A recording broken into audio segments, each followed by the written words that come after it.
Oh, this is crazy. There it is. Okay, I'm on Facebook.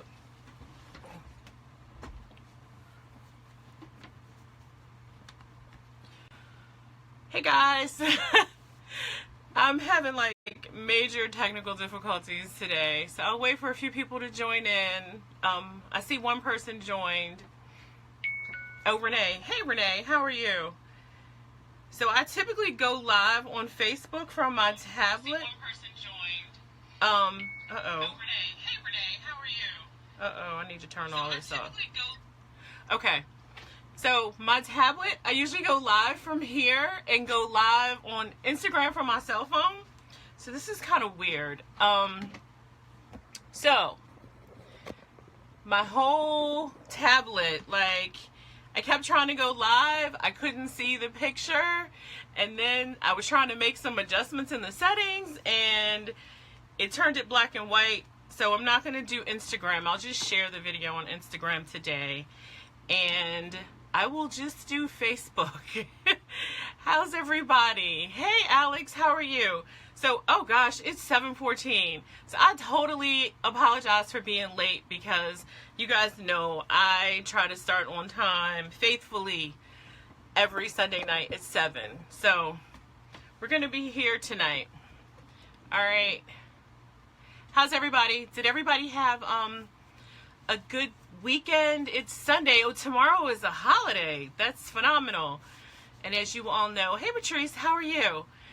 It is Alpha Kappa Alpha's Founders Day weekend. Shout out to all my sorors. We have a lot of community service going on tomorrow. So, since I started late, I want to get started because I have a lot of information that I want to share with you guys today. So if this is your, I miss you, Patrice. I need you in my life. We need to get together. If this is your first time joining, let me know where you're from. And if there's anyone who joined that doesn't know me, I'm Renee Butler. I'm the Life Over Coach. I'm a speaker and an award-winning business owner, a certified project manager, and I show people how to organize and prioritize their life, and I teach you how to monetize your business ideas and products. So simply put, I teach you how to get your life and get your money. All right, so happy Sunday. I usually refer to tonight as our little date night. Tonight we're going to be talking about leading without fear, because I think many times we don't step into our full potential because we're, a little fearful, doubtful, the fear of being judged by others. I think that's a really big one. And fear of not necessarily knowing it all. And I don't think that to be a good leader, you have to know it all, because you can hire people that know things. So, I think that oftentimes fear cripples us into becoming stagnant and never moving forward and actually fulfilling all of our dreams. So when I put together this Boss Up series that I'm doing, I thought about fearless leading and what it looked like and what it meant to each of us, and how we each lead in our lives. And I'm dedicating tonight's series to my grandmother, who I called Nana. She's probably the most fearless leader that I know. And if any of you have ever met her, you would say the same thing. Like, she was just a phenomenal woman. Her call to life really was working in the justice arena. So, like, being an advocate for civil rights, justice and equality. She was actually instrumental in being one of the leaders who established the Civil Rights Division of the Department of Justice. She also was recognized at the White House by President Kennedy for her feisty zeal and her passion for justice and equality. And it would literally take me all night to go through all of her accolades. But I wanted to share a few things with you guys tonight that I believe make fearless leaders, based on and dedicated to my grandmother and the way that she led through her actions and not just through, telling folks what they needed to do. And my grandmother passed away last year on February 13th, and I miss her dearly. So this was a little hard as I was reading through it all and putting it together. I found myself crying sometimes because I do miss her. So, all right. So what I learned about fearlessly leading from my Nana. She was passionate about being a servant leader. Her passion led her to work for others. She started her career here in D.C. at the American Red Cross. She later served in the President's Office at Howard University, and she eventually retired from the Department of Justice after serving under the first black judge of the United States Court of Appeals. And of course, back then during the Civil Rights era, that was a big deal. And she was sincere. She was honest. She was a tell it like it is kind of person. And I think that those are qualities that people admire as long as you have some tact. It's a little hard to be a leader and to be honest and open and to always remember that you're talking to people and your peers. And so when you are telling them the truth or hard information to hear, be very tactful in how you deliver that message. Hey, Roz. Hey, Katrina. Thanks, guys, for joining. Now, my grandmother, when I say she was a little feisty, she was definitely a no BS taking kind of lady. You were never, ever going to get over on her. And she wasn't going to just listen and if you were just giving her a bunch of crap. Like, she would call you on your BS in a heartbeat. But she led with integrity. And no one, and I mean no one, was going to persuade her to do anything that wasn't ethical or right. So I think those are good qualities that we need to think about when we're leading, is to always be ethical and do things that are right, either for yourself, your organization, your community, whatever it is that you're working on. She was also never afraid to voice her opinion or to push an agenda that she knew was morally correct. She always remained steadfast in her focus on the needs and goals of the community in every position in which she served in, whether it was paid or volunteer. So the key point here is staying focused on your goals. Okay. I think serving in positions that stimulate your interest, those are things that she always did. She was knowledgeable in her craft and often seen as the go-to expert. And I want to stop here and talk about this for a quick second. To me, my grandmother was simply just Nana. Growing up, she was my grandmother. She took care of me. She was my mom's mom. She never bragged. She never boasted about her success or her clout. And that's what I really wanted to talk about, because until her funeral and all these people came to speak, I didn't really know how much clout she had in the community. So that was really good to learn, and especially to see how she led and how she lived her life very humbly, and working with various organizations in the community as a leader. She was inspiring through all of her works that she did, and through her leadership, her vision, her tenacity, and willing to go above and beyond for her community. She always got recognized for that. And she became very, very influential. And this is the part that I learned at her funeral. Through her influence, anyone that wanted to be anybody in the political arena or the legal arena in the DMV came to her for guidance and approval. And, I knew that she was always politically connected, but I didn't know the extent of it. And, I always knew that all these people would come through our doors, people I'd see on TV, a lot of our, leaders, both, locally, in Washington, etc. My grandmother knew these people. They would call her, on her phone. And I never knew the why and the how.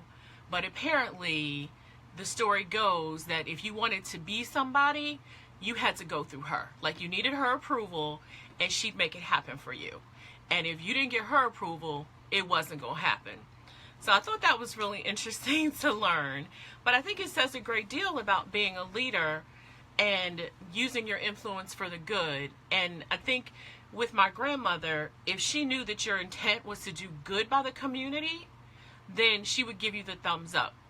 If she knew your intent was to do bad, then she was going to tell you about yourself and tell you that she was not going to support you or make any phone calls on your behalf.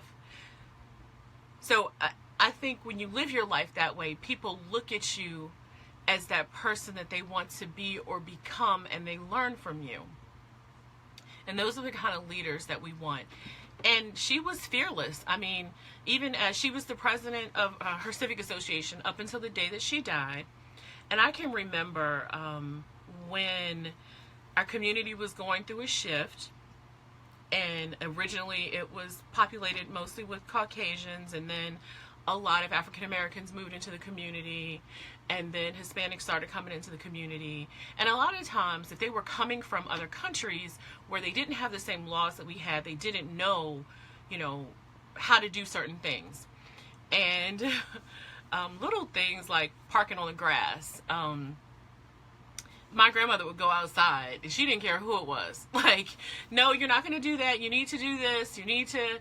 And I remember one time saying, Nana, don't go outside yelling at them. They might hurt you or something, because she was elderly. This is probably her, maybe in her late 60s, early 70s. But she didn't care. She was like, oh no, I'm going to tell them if they're living in this community, they're going to abide by these rules and these regulations. And until the day she died, she did that. She was an honorary police officer, so she knew all the people on the police force. And she used her influence for good. It was never, ever to do anything that was illegal or immoral. And to me, that is the perfect example of being a fearless leader.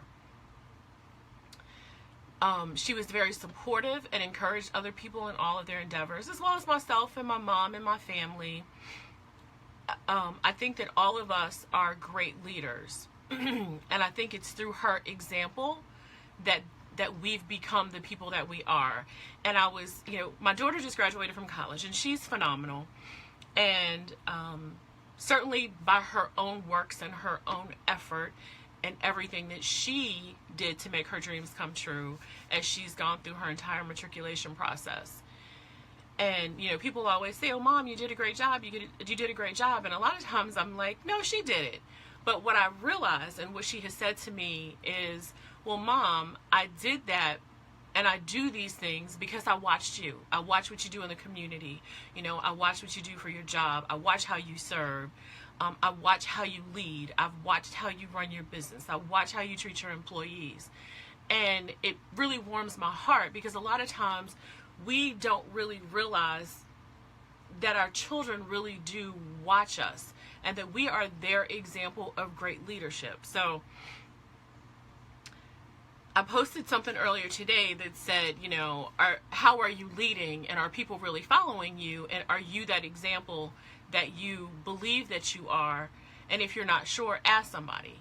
And asking your children can be an eye-opener about what they believe about who you are. Of course, they love us all, but make sure that they see you as that leader, and they're striving to be like you, and not someone they see on television or something that, not that it's not untouchable, but they can look right at home and say, hey, I see my aunt doing this, or I see my dad or my grandmother or someone in your family is impacting, your children.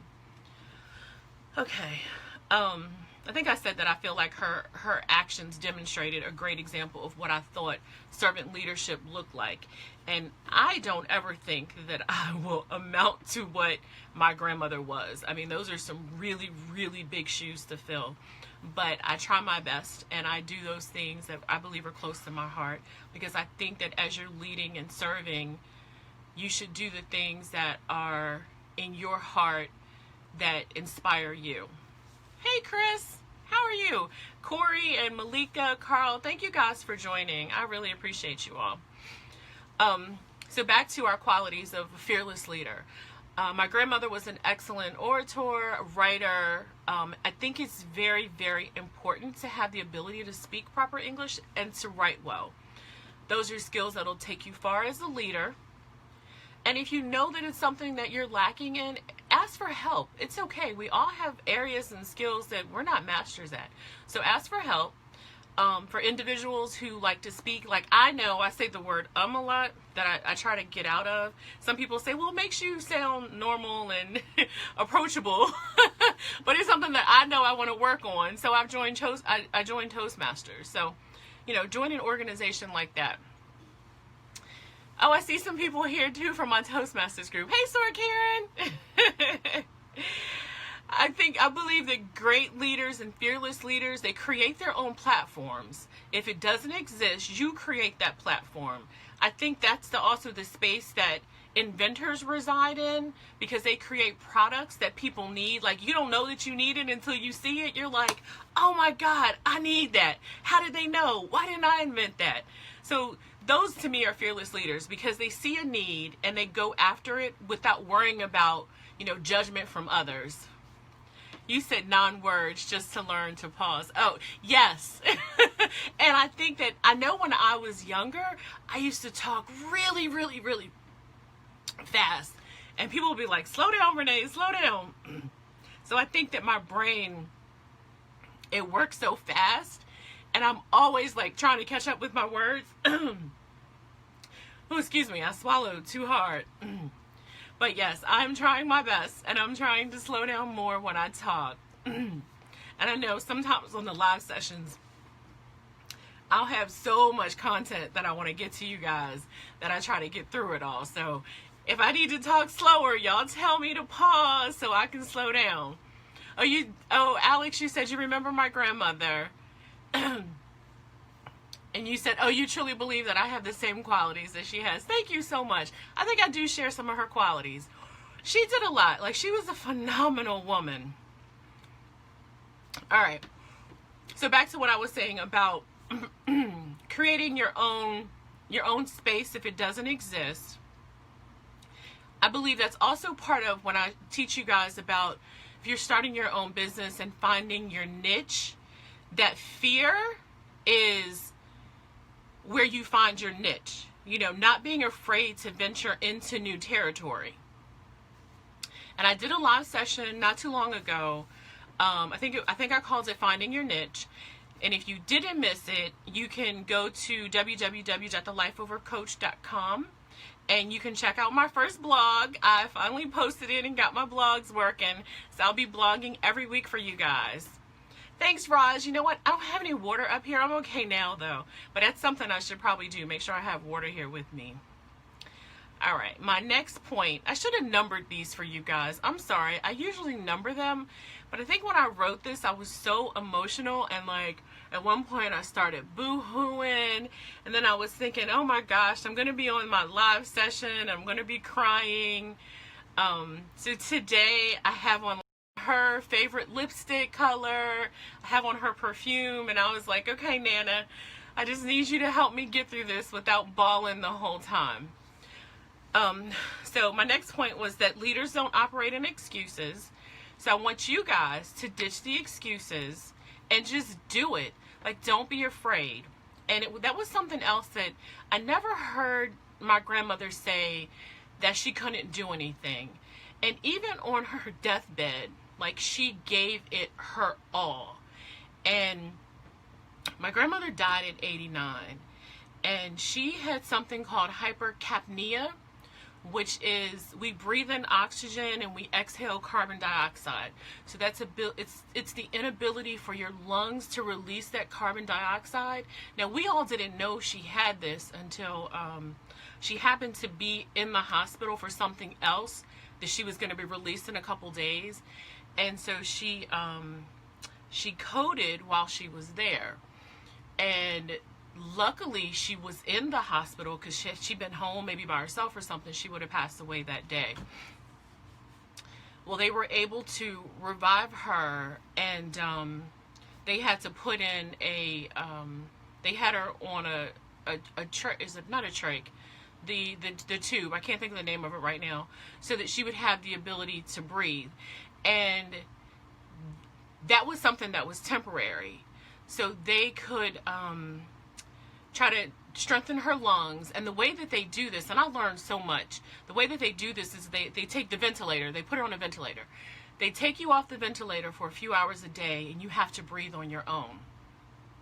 And typically, they only leave you on a ventilator for about 12 days because of your risk for infection.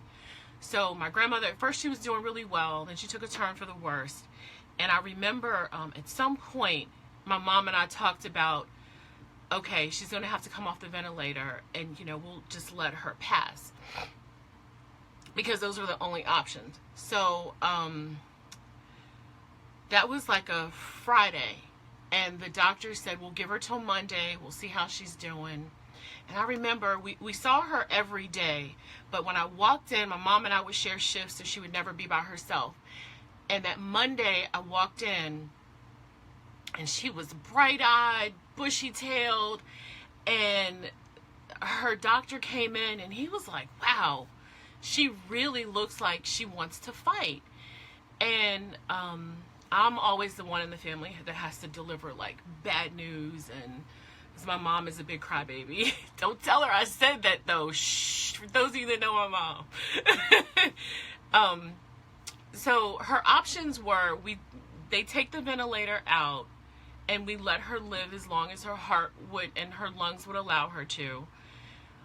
Or she could have a trach put in and go to rehab. And because she was so strong, and I remember she couldn't talk, so I had done this little grid for her so she could point out words, so we could put words together. No, don't call her. And I had to say to her, I said, Nana, you know, this is what's going on, because she kept asking, am I dying, am I dying? And we didn't know. We were like, no, you know, but you're going to have to really fight. And at 89, on her deathbed, she said to me that she was willing to have a tracheotomy done, go to rehab for the possibility to rebuild and re-strengthen her lungs so that she could live. And to me, that's like a fearless leader fighting to say, you know, I want to be here. I want to stay here. You know, I want to be here for my family. And I told her, you know, Nana, this is going to be the fight of your life. Like, because they told us it's really difficult, and at her age, and her doctor said, I've never met anyone in my entire life who was this fearless and this strong at 89 years old and willing to go through this procedure and go through potentially, it could have been years of rehabilitation. And they went through with the procedure. She came out with this trach. And guys, when I tell you, that was the most pain I've ever seen someone in. And I know she was in pain, and I know she fought every single day to do her best to come through and to heal herself, because she said to us, I'm not ready to die. I still have work to do in the community. Now, and this is someone who, from a young adult up into almost 90 years old, have been working and fighting for civil rights and for justice and equality, and for us to have places to live in our community. At 89, she could have been like, you know, my time is up. There's nothing I have to fight for. But she was, like I said, she was still the president of her community association. And that's all she could think about was, I have work to do. Like, I got work to do. I can't go nowhere. And unfortunately, her lungs, you know, she was 89, and her lungs just weren't strong enough. So she passed on February 13th. But I will say that experience, I learned so much about what being fearless looks like. I'm sorry, guys. And I miss her, but I try to live through all of the great things that she did, and to be half of the person that she was, and doing for my community, and as I have several businesses, and leading the way that she led and the way that she inspired others is what I strive to always do. And it warms, thank you, Renee. It warms my heart when I have employees, that come back to me and say, I wouldn't be who I am if it wasn't for you, or that time, you jacked me up and told me I needed to change the way that I'm operating at work or in my personal life so that I can get to a better place and eventually be a leader. So these are the things that I'm hoping that I inspire you all to be and to become, and as you pursue your dreams, that you're never afraid to step out because of fear. Like, fear has no place in your heart if you have faith and trust. Okay, let me wipe my tears real quick. So I posted a quote that said, leadership is about making others better as a result of your presence and making sure that the impact lasts in your absence. And I think that that's exactly what my grandmother did. I think that she has inspired so many people that y'all turn the TV on and see, and judges and lawyers and politicians. She has touched a majority of their lives. And I think that leaving that legacy for people and the impression of your presence is a phenomenal thing. And so I posted that quote. I think my grandmother was all of that. And when I posted the quote, I asked you guys, like, hey, what do you guys think that a fearless leader is? So, and I promised that I would read some of the responses. So let me pull them up real quick. I'm sorry. I feel like a big kid. I'm all snorting and snotting and crying. Okay, here we go. So these are some of the qualities that you guys shared. It was selflessness, integrity, loyalty, passion, vision, intellect, decisiveness, thoroughness, patience, discipline, listening, responding and not just reacting, the willingness to sit with hard choices, commitment to never being perfect, willingness to hear like what's wrong, commitment to reflection and growth, clarity, compassion, empathy, willingness to take risk, willingness to be explicit about where you may have some shortcomings, willingness to share when others have come up short, always speaking the truth, because there is power in truth.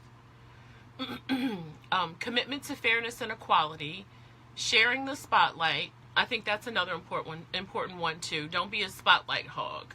Let other people display their greatness and their talents. Knowing when to call it quits. Someone shared that, but I am not a quitter kind of per se person. Someone was trying to call me.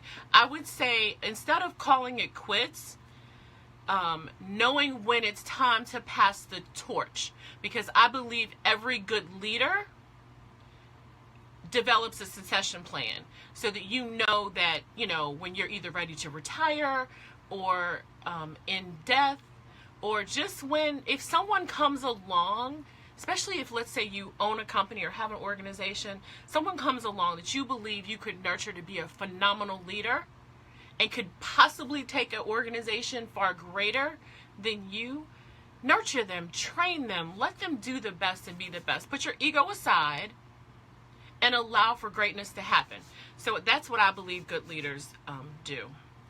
All right, you guys also said the ability to apologize when wrong, fixing things when you're wrong. We talked about that last week, about if you make a mistake, you fix it right away, you apologize for it, and try to fix it and leave it better than it was before you. Being committed to learning from your mistakes, and then embracing the ability to delegate and let go. That's also a really good one that you guys posted about delegating and let go, because I know a lot of us, especially entrepreneurs, have a hard time letting go of things and delegating to someone else to work on your behalf. And I believe that each of us has a gift that God has given us that you are to manifest as your destiny. Even though there may be someone who's better, who's more educated, who's more this or more that, I believe that there will never be anyone who can do what you do that God intended for you to do the way that you do it. So don't let, just because Sally, may be better at doing one or two things better than you, it doesn't mean that you don't have the qualities to do what you believe God has put on your heart. So I say, be fearless in your pursuits. And when you get there, the beauty is everybody's going to be asking you, hey, what'd you do? How'd you do that? They want to know. And to me, that's the sign of a really, really great and fearless leader, when other people want to know what you did to reach your success. And that is all, my friends. I will take questions if you guys have questions. I need to wipe my eyes. I'm sure my makeup is all over the place. I didn't put that much on because I figured I might be a big crybaby tonight. Let me see if there's some questions. I see a bunch of comments. All right. Inspirational. Oh, thank you, Cordell. Thank you so much. Thank you, Lisa. Thank you for joining. Would you say, you know what? I still have fears about starting a new business, but after hearing this session, I really opened my eyes. Oh, and it gave you confirmation of what you're doing. That is so phenomenal, Alex. Thank you. That's why I do these sessions, because I really want you guys to see that you really have what it takes to build your own life, to build your own vision, to live life on your terms. And I think that is the greatest thing of all, is when you can live life on your own terms. What more can you ask for? And imagine the number of people that you can impact. Such a blessing. Thank you for sharing her with us. Oh, you're welcome, Ebony. Yes, Renee, I was absolutely blessed. Like, I really had the best grandmother ever, y'all. Like, she spoiled me. Not that we didn't have our fights and this, that, and the other. But when I think about, all that she did, all that my family received from her and her blessings. And my grandmother, she went through a lot. Not only just growing up during a era where we were not seen as equal citizens, and her fighting for our rights and all that she did, even on a personal level, she had a lot of experiences in her life that I think would have crippled the normal person.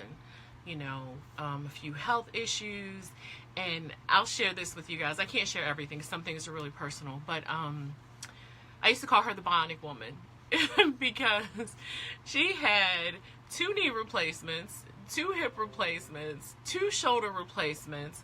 At some point, she had colon cancer and had part of her colon removed. And y'all, she would heal like that. Like, the doctors would be like, oh my gosh. And the first time she went and had surgery and they had to stitch her up, they gave her like the average time that most people would heal. Well, so by the time she went back, her skin had healed over the stitches. So they were like, oh my gosh.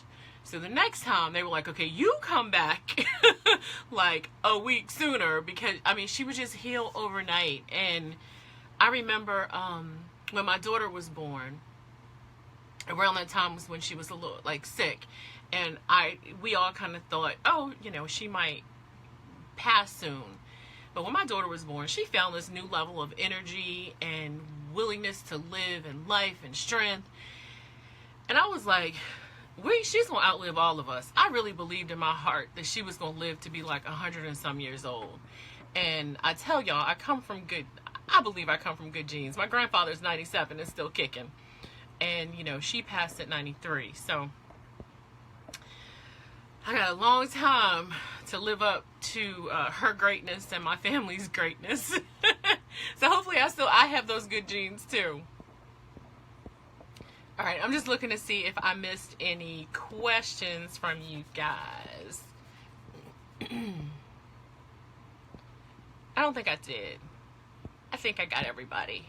So, if you guys enjoyed this Fearlessly Leading session that I dedicated to my grandmother, shoot me a thumbs up or some hearts and share it with people that you know. So I hope that through her, I've inspired you guys to really want to live your life as a fearless leader and make some great changes in this world and be an impact to others. Do you think you'll write her book? You know, Renee, I never really thought about that. I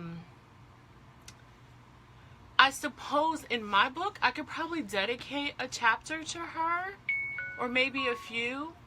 But that's I never thought about that. You just kind of gave me something to think about, because she led a phenomenal and amazing life. Some of you who are on this live came to her funeral, and you got to see the impact from judges and other people that came and they spoke. And the chief of police in Baltimore, he came and he spoke. And just the magnitude of those people that are still living that were in the room was amazing. But I don't know. I'll have to think about that. I'll talk to my mom and see what she thinks. Maybe it's a project my mom and I could work on and do. All right, guys, thank you for joining me. As always, you can find me at www.thelifeovercoach.com. I'm on Facebook, Instagram, and Twitter. I'm also on Periscope, but I don't really Periscope. And if you need to call me, if you ever need some help, I'm at 301-980-0079. Thank you guys for joining, and I will see you guys next Sunday. Thanks, Renee. Maybe we could do an inspirational book. I actually like that idea. Thank you for that. I'll make sure I give you credit, my namesake. Oh, did you ever ask your dad about your name and the spelling of it? Hey, Kareem, thanks for joining. We're just finishing up. What time is it? Oh, it's 7:50. I know I started late, so I'll stay late. I don't mind. If you're still there, Renee. Thank you, Roz. It was hard. I was a mess before I started, so I had to get myself together because I didn't want to be like all boo-hoo-hoo-hoo-hooing and crying in front of y'all. Not that I don't mind, but I felt like she was speaking to me. And I don't know if you saw it, Roz. I wore her favorite color lipstick, and I have on her perfume. Not that you guys can smell me today.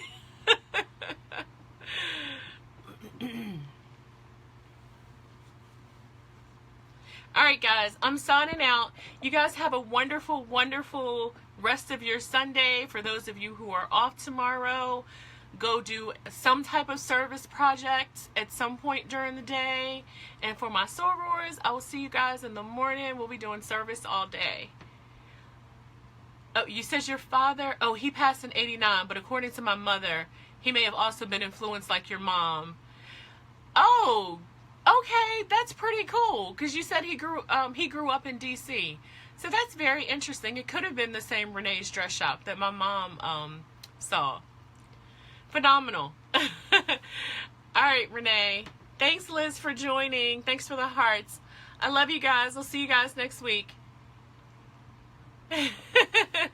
You were looking for butterflies? Yeah. You know she loved butterflies. I'll have to check tomorrow and see if I see some outside. All right. Bye, guys. Thank you.